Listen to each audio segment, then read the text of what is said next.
Bonjour tout le monde, bienvenue à ce nouvel épisode du podcast L'État financier. Donc encore une fois aujourd'hui en compagnie de mon collègue Gabriel. Salut tout le monde, salut JP. Et pour ce nouvel épisode de la saison 3, on vous fait... on a réfléchi un petit peu, vous allez voir, là, un petit peu moins d'actualité. Là. On dirait qu'on se vante et on le mentionne fréquemment depuis les derniers épisodes là, qu'on est assez à jour. Il s'est passé peu de choses, faut le dire, là, cette semaine au niveau des marchés. Donc on vous fait un au son de la cloche. Et en deuxième partie, là, un espèce de petit place au débat, là, mais qui va être encore une fois... Techniquement, c'est un petit peu deux au son de la cloche, on va s'entendre, mais le deuxième est un petit peu plus avec des opinions, donc on va plus appeler ça, là, cette fois-ci, un place au débat.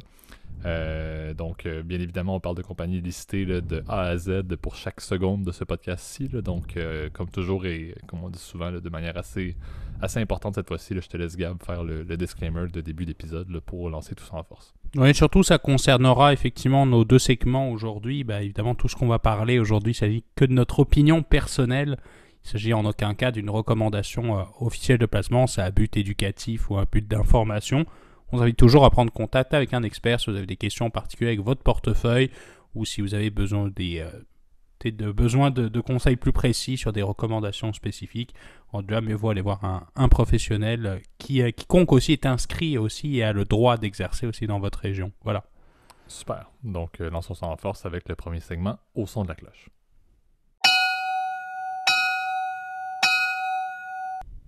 Parfait. Donc, le premier sujet pour aujourd'hui là, qu'on vous fait, c'est un vidéo que j'ai envoyé à Gab là, cette semaine que je trouvais super intéressant. Là, ça décortiquait un petit peu la compagnie BlackRock.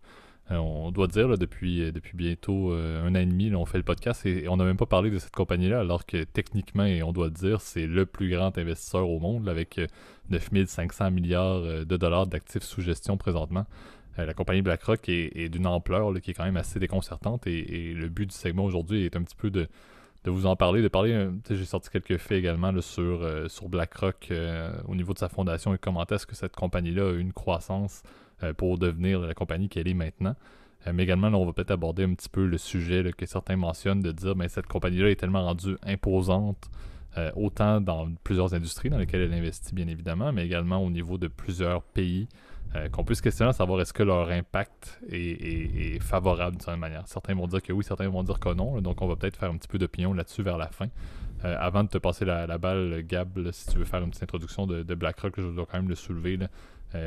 BlackRock en tant que tel a un dixième et a l'équivalent de un dixième du PIB global là, en termes d'actifs sous gestion. Là, juste pour vous montrer l'ampleur. On parle également d'une compagnie qui détient à peu près 5% ou plus dans la majorité des compagnies du S&P 500, là, vous vous souvenez, le S&P 500 qui est les 500 plus grandes capitalisations boursières américaines. Donc ça vous donne encore une fois une idée. Puis le dernier fait, là, avant que je te lance ça, Gab, pour une petite introduction de la compagnie un petit peu plus, là, son premier appel public à l'épargne ou son IPO a été fait en 1999 et depuis, le titre a augmenté de 7539% comparativement à l'industrie des compagnies de gestion américaines qui a eu une croissance de 869. Donc 7536, je répète bien, par rapport à l'industrie qui est à 8639%. Donc ça vous donne encore une fois une idée de dire cette compagnie-là, on la connaît de nom, mais on ne réalise peut-être pas à quel point c'est une compagnie majeure et de nos jours, d'avoir une compagnie de cette ampleur-là dans les marchés, c'est pas forcément que du positif, si on peut le dire, bien évidemment. Donc je te laisse, Gab, peut-être poursuivre avec un petit peu plus d'informations sur la compagnie de M.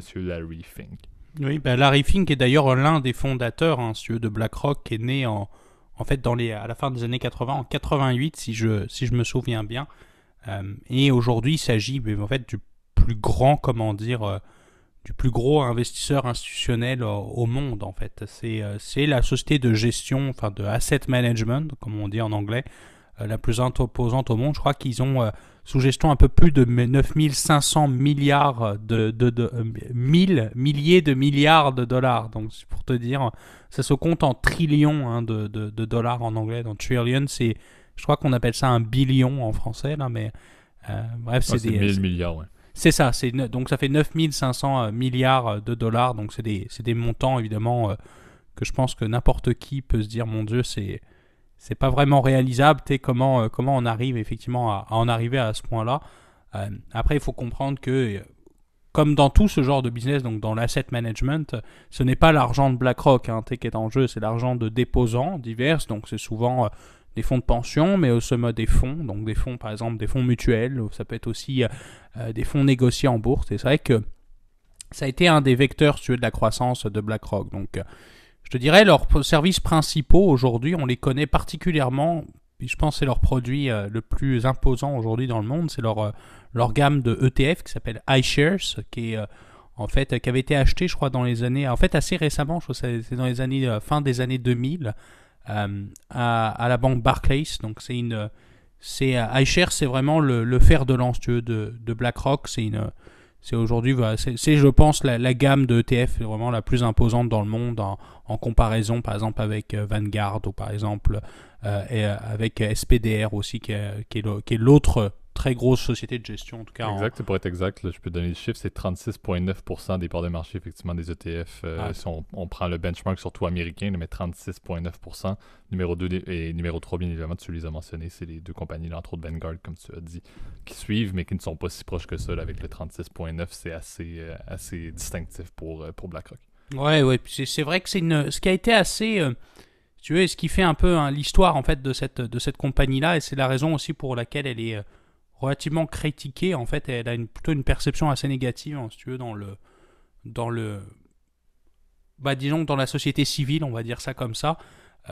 C'est que évidemment cette compagnie en étant tellement importante en termes d'asset under management, bah, disons que toutes ces décisions sont assez critiques. Tu vois, par exemple, je crois que c'était justement cette année la sénatrice démocrate du Massachusetts, qui est Madame Warren, que tu connais probablement, qui était candidate aux primaires démocrates, voulait même classifier, si tu veux, BlackRock comme une institution too big to fail. Donc, pour te dire que, évidemment, cette institution-là est tellement importante en termes d'actifs que mettons que chaque décision qu'elle prend d'investissement, d'acheter ou de vendre, évidemment, a un impact significatif.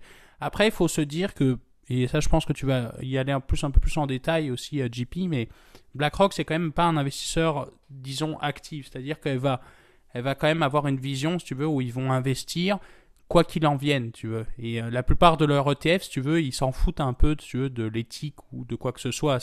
Ils achètent uniquement parce que ils n'ont pas le choix, ils doivent répliquer un indice comme n'importe quel ETF. Là. Ben exact, et puis tu sais, pour ajouter quelques points également, de cette compagnie-là, il faut quand même le dire, l'espèce de claim to fame de cette compagnie-là et la croissance vraiment imposante de cette compagnie-là a découlé entre autres de certains événements marquants. On peut parler de leur plateforme Aladdin qui a été, parce que BlackRock est arrivé très vite et même lorsqu'elle est devenue indépendante une entité distincte là, de Blackstone, si je ne me trompe pas, Blackstone Term Trust ou une compagnie qui était à la base Blackstone et ça a été scindé BlackRock de cette compagnie-là. Faut quand même le dire, c'était beaucoup d'investissements dans la technologie qui a été fait et c'était au cours des années 90, donc en 92, entre 92 et 95. Il y a eu beaucoup d'investissements et elle s'est vraiment démarquée par une efficience au niveau de l'investissement qui était quand même assez notoire. Je l'ai dit, là, la plateforme Aladdin a été vraiment un des grands building blocks, pardon, de l'anglicisme là, de la compagnie dans le but de faire des transactions. Il y a plusieurs compagnies qui en ont bénéficié de cette plateforme-là.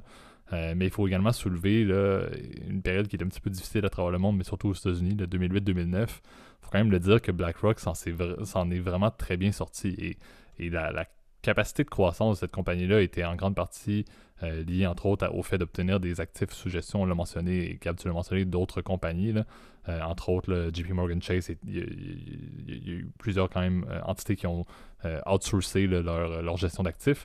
Mais il faut quand même le mentionner également, il était présent pour la gestion d'actifs de Bear Stearns, dans tout le tumulte lié à cette entité-là. Le rachat, tu l'as dit, de Barclays Global Investors, également en 2008, là, à faible coût, avec la gamme iShares que tu as mentionné. Donc, la compagnie a vraiment été capable de croître, a eu vraiment un espèce de virage technologique qui était notoire pour l'industrie au cours des années 90, on s'entend, là, c'était avant le boom des technos des années 2000, et qui a réussi vraiment à mettre en place des procédures qui étaient moins coûteuses, avoir une survie ou un passage au travers de 2008-2009 qui était notoire et qui a permis d'acheter beaucoup de compagnies, de récupérer beaucoup d'actifs parce qu'ils étaient très solides et très stables, mais également de faire des acquisitions qui l'ont fait croître à vraiment un état de nos jours là, qui est quand même assez imposant. Et tu l'as bien dit, là, de par l'ampleur de cette compagnie-là et le fait que malgré, et même nous, on doit le dire, là, comme on l'a dit, ça fait bientôt un an et demi qu'on fait le podcast et on n'avait jamais réellement parlé de BlackRock, ça montre à quel point elle a grossi dans l'ombre un petit peu du grand public. On s'entend sur la street, à Wall Street, on connaît BlackRock bien évidemment et on le connaît, certes, Gab et moi, c'est certain, mais en tant que tel, on oublie presque l'ampleur de cette compagnie-là. Puis on doit le soulever, et puis ça, tu l'as bien dit, c'est pas forcément... Il y a vraiment un gap, et c'est là peut-être la suite du débat qu'on pourra faire. Il y a un gap entre le pourcentage de détention d'actions et de droits de vote dans les compagnies listées qu'elles ont et le discours du CEO et de la compagnie au niveau de leurs intérêts, entre autres ESG. On dirait que quand on écoute qu'est-ce que le CEO va mentionner, on dirait qu'ils sont hyper basés sur l'investissement socio-responsable, alors qu'en réalité, au niveau des actions, leur droit de vote en fait sur les grandes compagnies, entre autres les compagnies pétrolières, tu l'as bien dit, mais on voit pas vraiment le résultat. T'sais. Je trouve qu'il y a beaucoup de discussions de corridors et de discussions publiques auprès des gouvernements américains, auprès de la Réserve fédérale également, auprès de grandes industries, mais en termes de vraiment utiliser le capital réel de vote que cette compagnie-là dispose, mais on le voit pas souvent. Donc, c'est là où j'ai un petit problème avec cette compagnie-là. C'est une compagnie qui, encore une fois, est très innovante, offre des solutions qui, encore une fois, je dois dire, j'apprécie beaucoup les solutions qu'ils offrent. Les gammes d'ETF, encore une fois, il n'y a rien comme du iShares. Les coûts sont absolument risibles. Effectivement, c'est des solutions qui sont très intéressantes qu'ils mettent en place.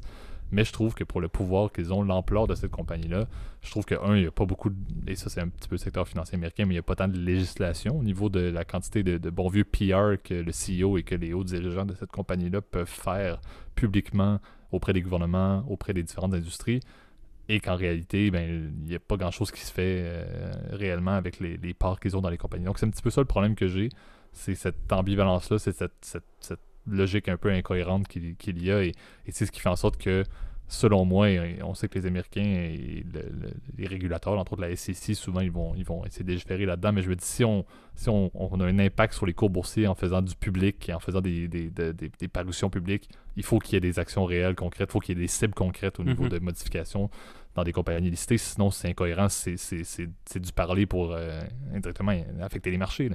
Après, c'est malheureux, mais c'est un peu le SG de manière générale. Hein.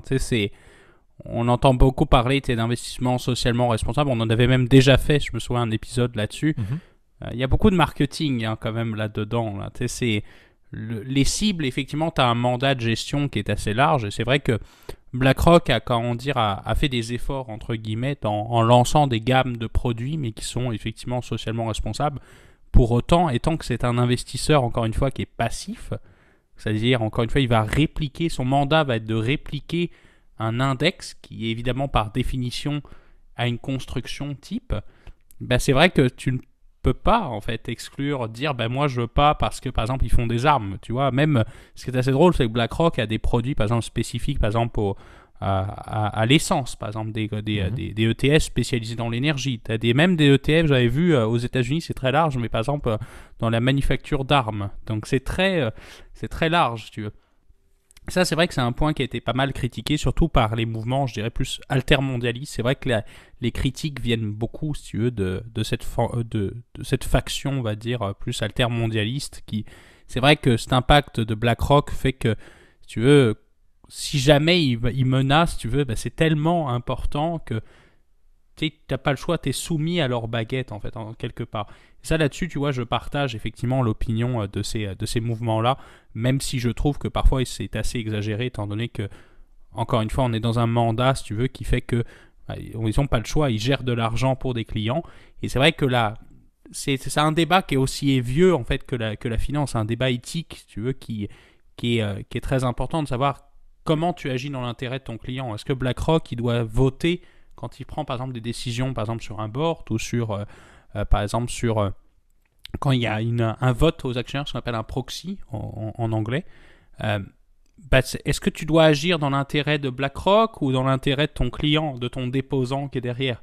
C'est tout l'enjeu, si tu veux, qui est à faire et qui est à considérer. Parfois, les intérêts, si tu veux, d'un investisseur institutionnel ne sont pas les mêmes que, par exemple, que celles de BlackRock, donc de la maison mère, ou ne sont pas les mêmes que, par exemple, un fonds spécifique qui, lui, va être, entre guillemets, passif, tu vois. C'est toutes des questions, si tu veux, éthiques qu'on peut se poser avec justement cet enjeu-là que représente, si tu veux, BlackRock. Mais comme le représentent d'ailleurs la plupart des investisseurs institutionnels, est-ce que tu agis dans l'intérêt de ton client, dans l'intérêt de ton déposant, ou est-ce que tu peux agir dans tes propres intérêts? C'est des questions, encore une fois, éthiques qui sont malheureusement irrésolubles et puis qui seront jamais répondues parce que c'est plus des enjeux d'éthique. En revanche, ce qui est intéressant, ça je peux te partager, je t'avais envoyé en fait en off un petit article JP, je pourrais peut-être le mettre en source aussi, qui est assez intéressant. Tu vois, justement, le président, donc monsieur Larry Fink, a annoncé il y a une dizaine de jours à peu près, donc c'était en début octobre, que justement il allait transférer en fait une partie du pouvoir de décision, justement du pouvoir de vote, à ses clients en fait, et non plus en son nom. Donc ça représenterait quasiment en fait 40%, tu veux, 40% des actifs sous gestion, tu veux, de BlackRock. Donc c'est quand même relativement important. Et c'est peut-être une façon de voir, c'est peut-être un changement qui amène un peu plus de gouvernance, une gouvernance un peu plus intègre. En revanche, le vote institutionnel, tu le sais, JP, puis ça je peux le répéter à nos auditeurs, mais le vote institutionnel, il a un effet, je dirais, dans les compagnies qui, je dirais, c'est un effet régulateur, c'est-à-dire c'est un peu comme une main invisible en fait qui va réguler, si tu veux, qui va dire tu peux pas faire n'importe quoi étant donné qu'on est trop important, tu vois. Un peu comme un maître d'école, un peu. C'est un peu la vision dont je vois, et ça permet, si tu veux, aux compagnies d'être quand même relativement gérées. Les gens disent souvent, et ça c'est ce qu'on voit un peu dans les débats, en tout cas dans les débats un peu mainstream, si tu veux, ou dans la presse traditionnellement classée à gauche, là, c'est factuel, qui nous dit que justement il y a cette espèce de l'investisseur, il recherche d'avant tout un retour sur investissement. Oui, mais c'est quand même pour disons que c'est fait pour que l'entreprise elle soit pérenne, tu vois. C'est des enjeux, si tu veux, qui sont tellement importants que tu peux pas juste dire ah non, tu travailles pour les patrons, etc. Déjà c'est plus un discours politique ou un débat politique, mais bon, tu vois, ça va très très loin là. Exact. Puis, tu sais, moi, la problématique que j'ai, comme tu l'as dit, c'est oui, ok, peut-être qu'il dessert un petit peu les vis, encore une fois, dans le but d'éviter tu sais, d'être un petit peu entaché. Là. Encore une fois, je crois que c'est un petit peu ça. Là, une compagnie comme BlackRock, comme on l'a dit, on l'oublie presque son ampleur. Le fait de permettre justement et de rendre une certaine forme de latitude auprès de leur politique et de pas juste utiliser le bloc d'action par eux-mêmes sans concerter réellement leurs investisseurs.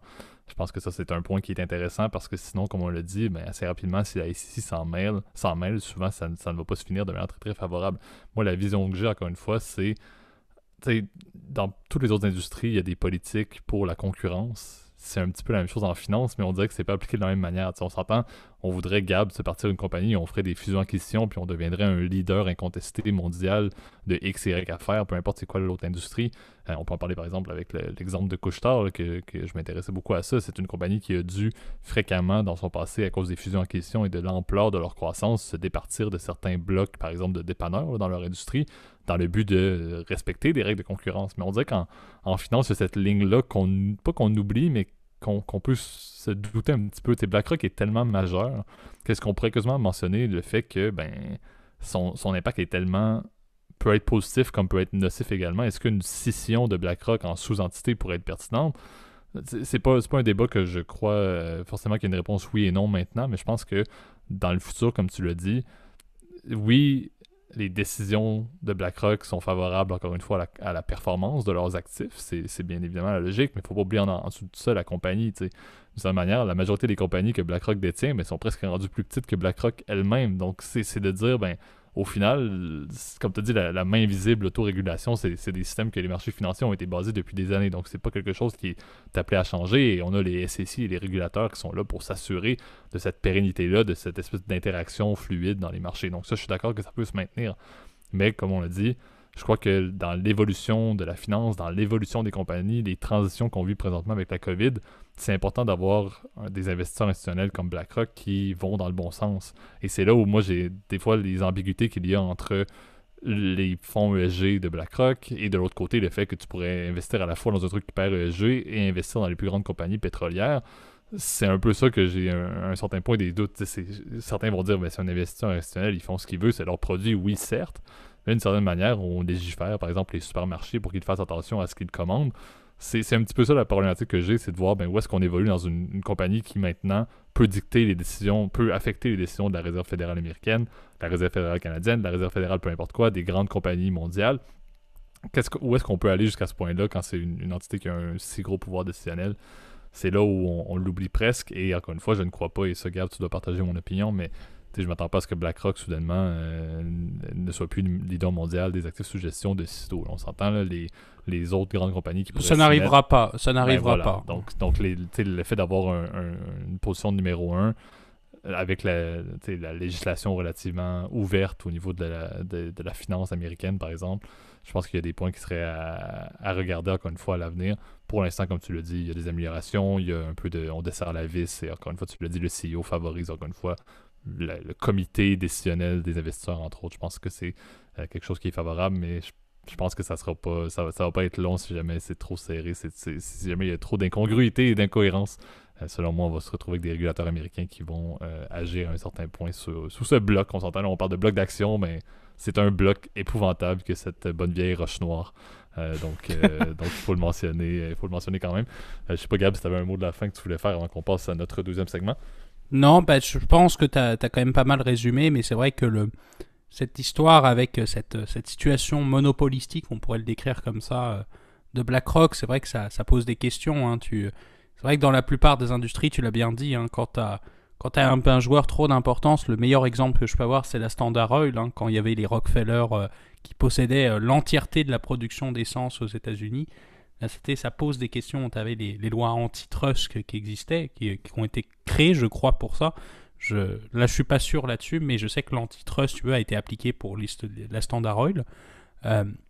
Mais c'est vrai que cette situation-là, elle pose des questions. Est-ce qu'on ne devrait pas démanteler, par exemple, BlackRock en iShares, une compagnie indépendante qui ferait justement juste des ETF, puis BlackRock institutionnel, donc par exemple qui s'occupe de la gestion, par exemple, d'autres fonds actifs, ça pourrait être une idée. Après, c'est vrai. Le risque qu'il y a également là-dessus, il faut soulever, là, c'est le fait que c'est une compagnie listée avec son envergure. Quelle serait la vision des marchés sur une espèce de scission en bloc de cette compagnie-là? Ça serait pas forcément positif. Encore une fois, de par l'ampleur de cette compagnie-là, n'importe quelle décision réglementaire américaine, par exemple des régulateurs, sur le fait de scinder cette compagnie-là en sections, ça serait pas forcément que bien vu dans les marchés. Donc, ça aurait un impact notoire sur l'ensemble de l'économie et l'ensemble des marchés mondiaux. Ce qui montre, encore une fois, on l'a dit, le too big to fail. C'est absolument passionnant de voir comment est-ce qu'on peut agir avec des compagnies de cette envergure-là. Il n'y a pas grande décision qu'on peut faire qui va être certainement favorable ou défavorable pour les marchés. C'est encore une fois un peu, on joue un coup d'échec puis on espère. C'est vraiment ça qui est passionnant là-dedans. C'est apprendre avec des pincettes de tous côtés, mais pour une compagnie qui est d'une ampleur absolument incroyable. Après, c'est vrai que la solution, elle avait déjà été trouvée, si tu veux, pour ce genre d'immense empire, comment dire. C'est déjà arrivé qu'il y a eu des démantèlements. Là. Par exemple, dans les années 80, tu sais que la compagnie la plus importante, en fait, à l'époque, c'était Bell. Donc, le système Bell, qui existe toujours, d'ailleurs, aujourd'hui au Canada, donc Bell Canada. Mais aux États-Unis, il y avait son penchant. Donc, c'était le seul opérateur, américain, qui s'appelait d'ailleurs AT&T, après, à l'époque. Et AT&T a été défusionné. Elle a été divisée en plusieurs, compagnies indépendantes. Puis au fur et à mesure des fusions et acquisitions, AT&T est renie, hein, mais ce n'est plus la même compagnie qu'on est connue avant. Donc c'est vrai que la position, si tu veux, de oligopolistique, elle est jamais facile ou monopolistique dans notre cas, elle est jamais facile à régler, si tu veux. Il y a des coûts, si tu veux, qui sont importants. Il y a des synergies, si tu veux, qui sont détruites, en fait, effectivement, parce que tu as un dédoublement de coûts inutiles, en fait. Mais en revanche, c'est vrai que l'intérêt public, c'est la libre concurrence. C'est des règles, si tu veux, qu'on s'est fixées, si tu veux, depuis toujours. Un dernier point qu'on n'a pas abordé avant qu'on rende l'antenne, en tout cas pour ce segment-là, que je voulais traiter éventuellement avec toi, JP, c'est la question du lobby. C'est vrai que BlackRock a été pas mal, en tout cas, critiqué ces dernières années en Europe pour en fait faire des donations évidemment à des partis politiques. Alors ça, c'est plus côté États-Unis, donc ce qu'on appelle les PAC, donc sont les public donations, donc qui sont donnés aux partis. À mon souvenir, BlackRock a donné aux deux partis, aux républicains et aux démocrates, donc ça, c'est pas disons que il y a quand même un jeu, c'est-à-dire quand même je vous fais un chèque, donc vous devez jouer dans mes intérêts, c'est un peu ça que ça veut dire. C'est un peu, je trouve, l'enjeu de tension.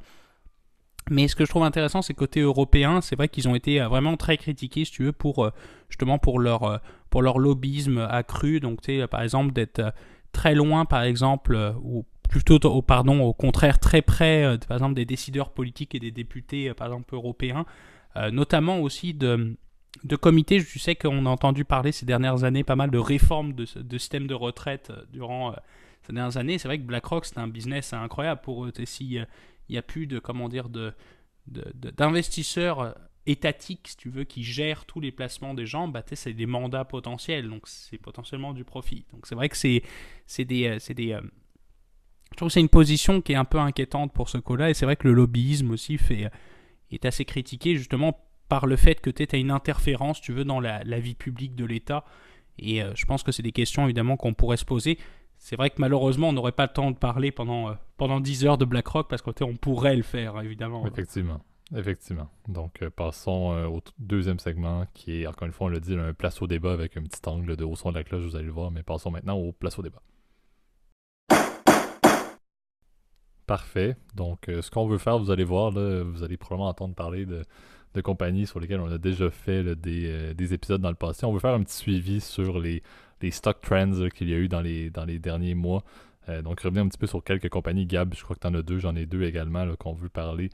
Des compagnies sur lesquelles on doit dire on était un petit peu ébahis, là, pour utiliser un terme intense, là, avec la croissance et l'espèce d'effervescence que ces compagnies-là avaient eu pour parfois, on doit dire, et je crois que Gab t'en as un également et j'en ai un là, pour des raisons purement là, sur Reddit, là, les fameux Wall Street Bets, mais également pour d'autres compagnies dans lesquelles c'était pas tant des Wall Street Bets, mais vraiment juste des nouvelles qui ont fait enflammer les marchés.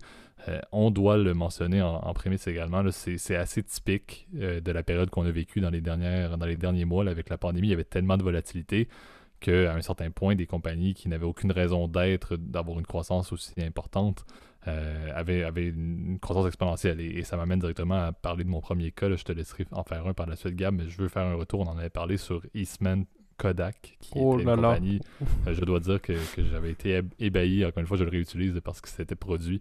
Eastman Kodak, petit sommaire de ce qui est arrivé, vous vous souviendrez, là, c'est la bonne vieille compagnie qui faisait dans le domaine, principalement avant, là, c'était de la photographie. Ils ont évolué un petit peu là, vers une forme d'imprimerie. Il y avait du digital. Bref, ils font plein de trucs, encore une fois, dans le monde des médias plus physiques, on doit se le dire.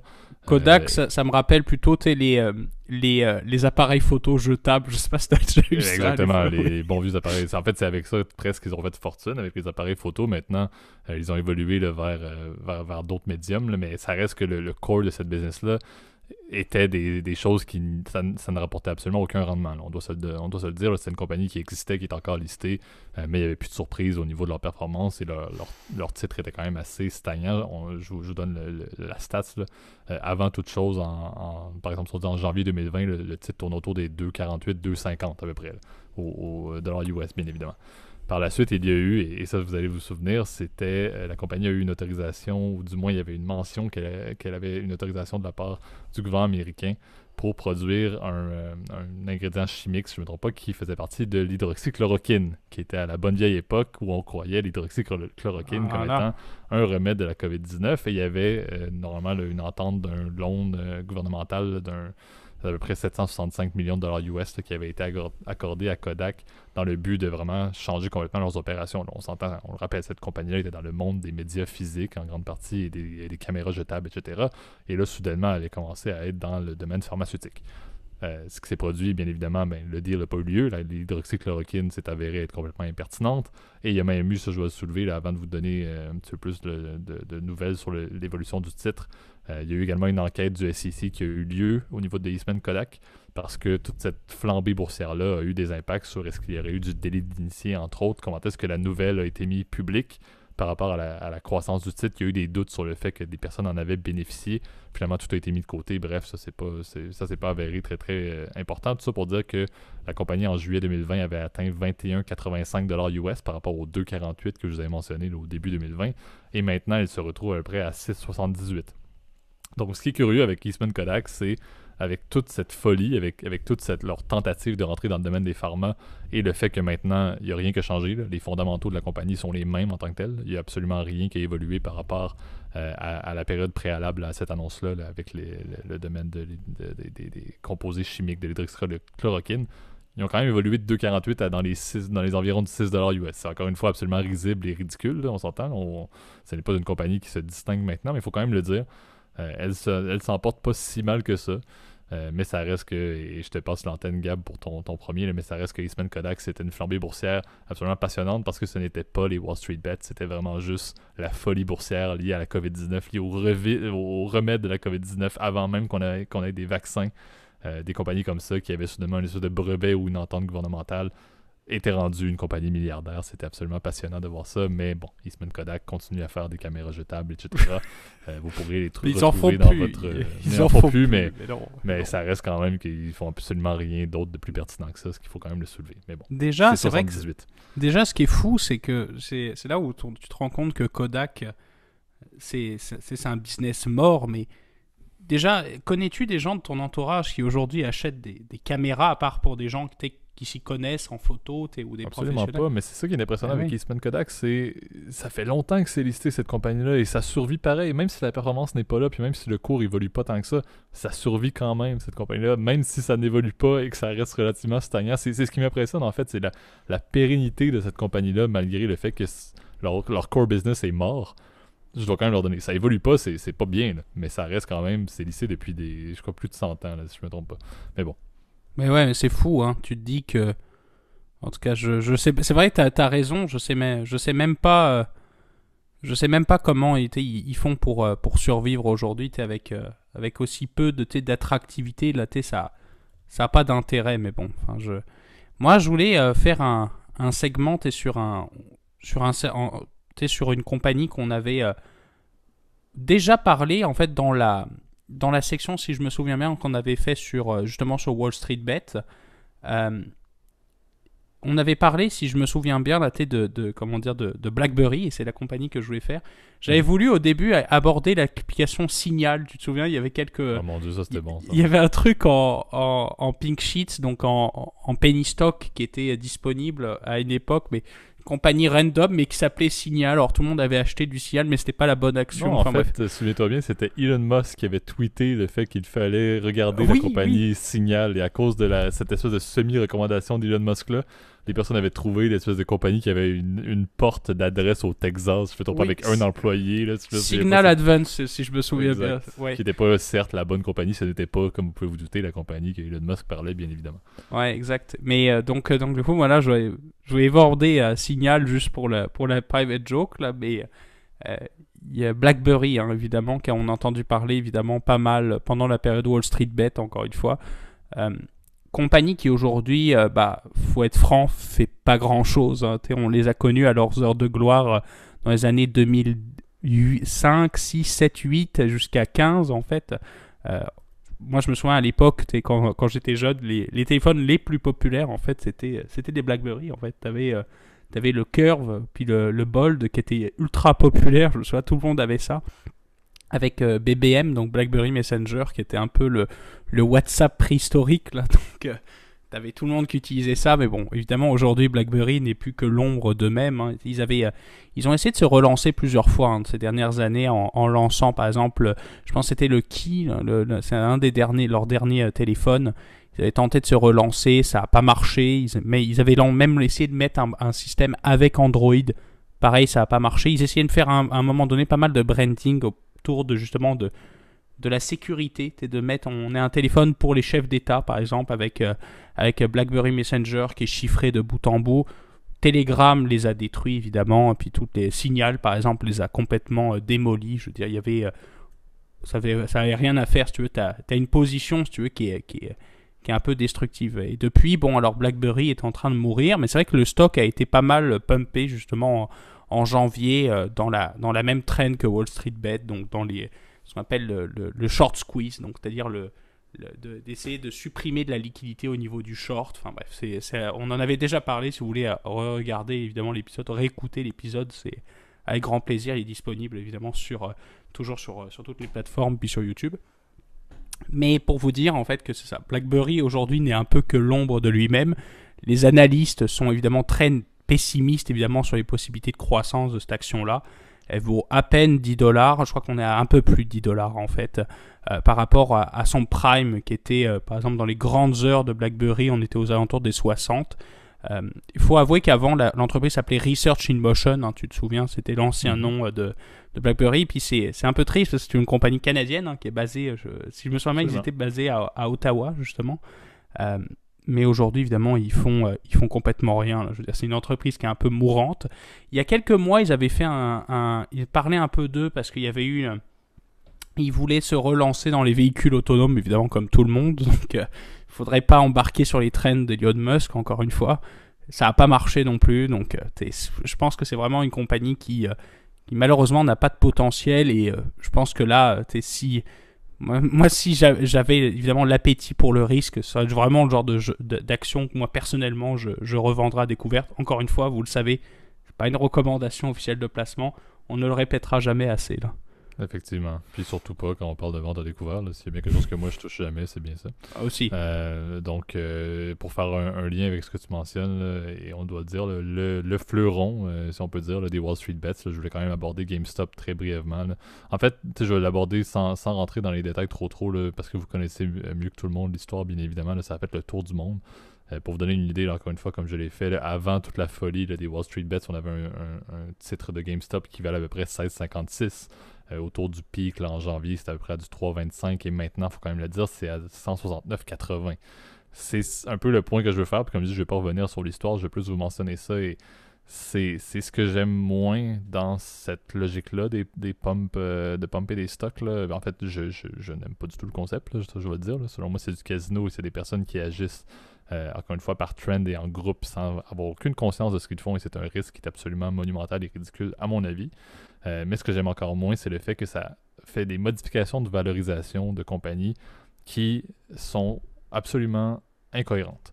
Et je n'aime pas le fait que des compagnies, comme tu l'as mentionné, BlackBerry, GameStop, encore plus GameStop, il faut le mentionner, ben, il y a un core business qui existe, il y a des investisseurs qui sont dans GameStop depuis longtemps, qui ont investi pour les activités réelles de cette compagnie-là et qui se retrouvent soudainement avec une valeur de leurs investissements pour certains, ou bien pour les employés et tous les gestionnaires, ils se retrouvent avec des actifs, et il y en a, on s'entend, là, il y en a qui ont des investissements, là, les hauts gradés de GameStop, là, ils ont des titres là-dedans, là, et ils se retrouvent avec soudainement des richesses qui peuvent s'effriter du jour au lendemain parce que le titre n'a aucunement une valorisation qui est fonction de ses activités et de la réalité. Donc, c'est ce que je hais complètement, encore une fois, et on en a parlé dans le premier segment, là, l'espèce d'autorégulation des marchés boursiers, c'est quelque chose que j'admire beaucoup, et c'est là où je disais que les régulateurs comme la SEC sont là pour ça.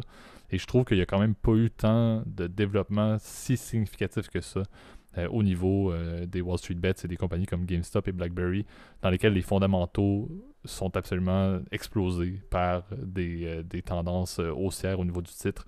Moi, j'aime pas le concept. Je trouve que ça a beaucoup d'effets néfastes sur des industries, encore une fois, sur des compagnies, sur des personnes, des actionnaires, mais autant également des employés.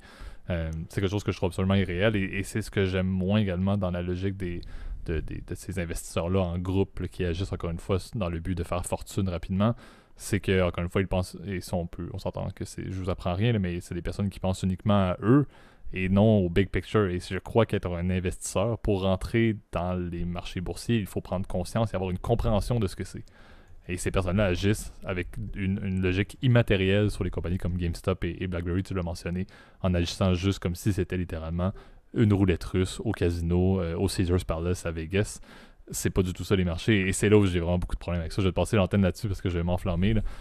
Mais je trouve que GameStop et BlackBerry sont des excellents exemples de compagnies qui valent plus cher maintenant qu'avant tout le scandale des Wall Street Bets, et ça montre encore une fois que les marchés ont des problèmes et que les régulateurs, encore une fois, doivent idéalement agir et de manière assez stricte. Là. Après, c'est vrai que le régulateur, il peut pas faire grand-chose parce qu'en fait, tu as encore des millions d'actionnaires, si tu veux, qui ont acheté du GameStop à 300 et des poussières, et donc ils peuvent pas vendre, si tu veux. Et je pense que la bulle un jour éclatera parce que aujourd'hui le GameStop est à plus de $100, il est à 140 et des poussières, je me souviens plus, je dois t'avouer, voilà, tu vois, il est encore très très cher, hein, cette entreprise-là ne vaut pas $160, faut se le dire, c'est une mauvaise tarification entre guillemets du marché, c'est impossible, cette entreprise-là ne fait pas de profit, donc tu sais, ça vaut pas ça. Mais il n'y a pas d'opportunité de croissance. Parce que tu pourrais dire, bon, par exemple, tu as des entreprises comme par exemple comme Amazon, pendant des années, on ne faisait pas de bénéfices, mais valait pourtant des milliards et des milliards de capitalisation boursière. Mais tu as un potentiel de croissance. C'est un peu comme ça que la street le visualise. C'est pas le cas de GameStop. Cette entreprise-là va mal. On à deux doigts de faire faillite.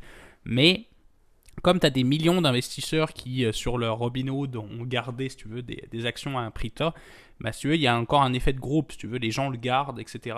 Puis par contre, le jour où ça va éclater, bah, ça va éclater et tout le monde va vouloir vendre, etc. Il va y avoir un effet de masse, puis ce sera la catastrophe. Mais c'est vrai que on en avait déjà parlé bien en longueur, donc si ça vous intéresse, on pourra même en refaire un épisode. Si encore une fois, vous le savez, le podcast il est à vous, là, vous pouvez faire vos commentaires, etc. Puis ça nous fera plaisir de revenir là-dessus. Moi, le dernier que je voulais faire, mon cher JP, on va voir si t'es... je pense que je vais m'attirer pas mal de critiques aujourd'hui là, sur celui-ci. J'ai essayé de parler de, au roulement de tambour, Beyond Meat.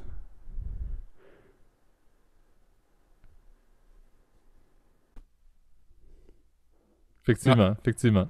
Ouais, puis c'est vrai que Beyond Meat, si tu veux, a été pas mal pumpé en fait depuis leur IPO en fait, parce que tu le sais, bon, je pense qu'on va même pas décrire la compagnie, vous la connaissez tous, et puis si jamais vous voulez pas faire la recherche. Faut dire que t'es quand même du côté des carnivores de ce monde, et donc c'est là où tu vas peut-être t'attirer Voilà, quelques frasques. voilà. Il faut quand même le soulever, là. Effectivement, un bon burger pour toi, ça prend du bœuf du petit restaurant à côté chez Tousignan, sinon ça fonctionne pas. Ouais, d'ailleurs, on est en train de faire une recommandation d'adresse, comment dire, incroyable. Mais De restauration montréalaise, ça c'est certain. Ce n'est pas listé, mais c'est recommandé. Ouais, ça c'est vraiment recommandé pour le coup. Mais ouais, Beyond Meat a introduit à un peu plus de $70 en bourse il y a un peu plus de 2 ans. Je pense que c'était en septembre il y a 2 ans en fait.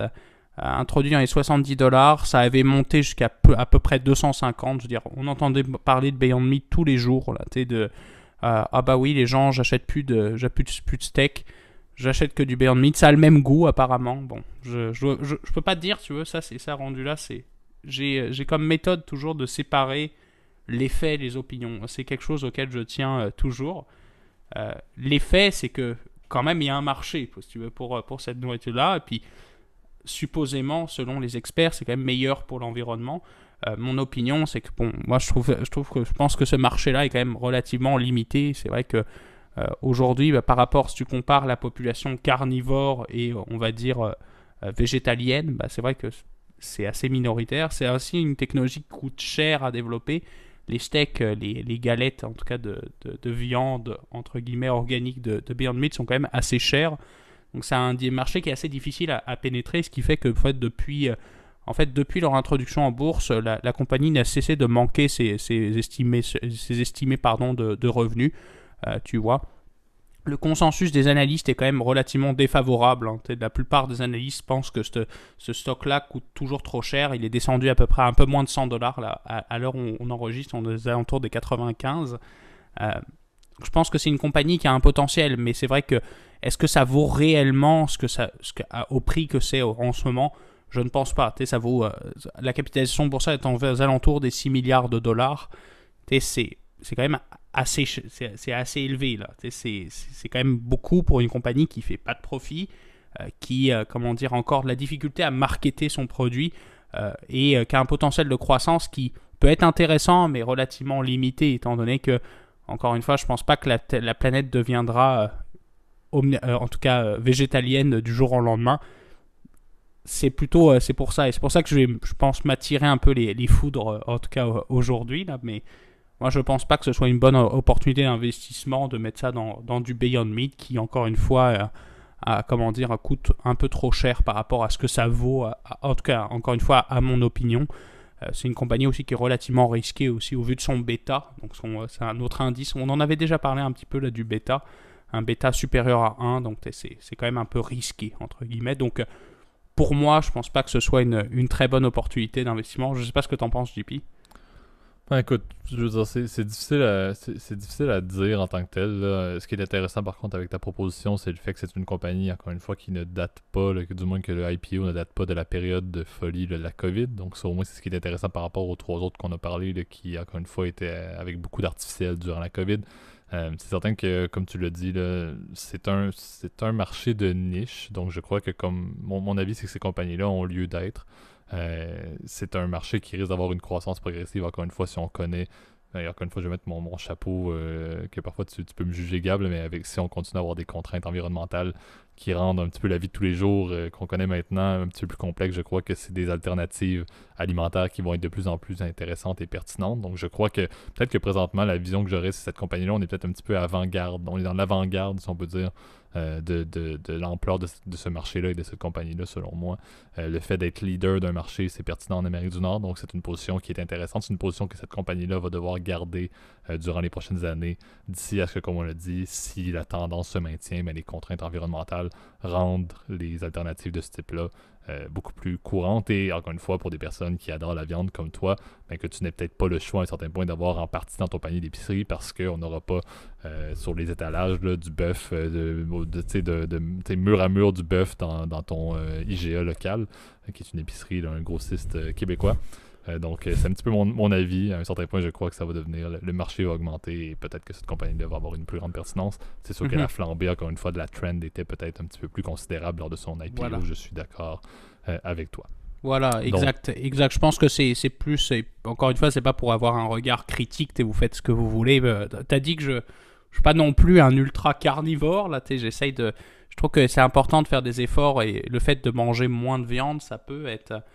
contribuer, si tu veux, à réduire les gaz à effet de serre, parce que tu sais, je pense que c'est la première source d'émissions de gaz à effet de serre dans le monde. C'est peut-être une des sources, tu veux, de réflexion qu'on peut avoir. Je pense que c'est un effort qu'on peut avoir.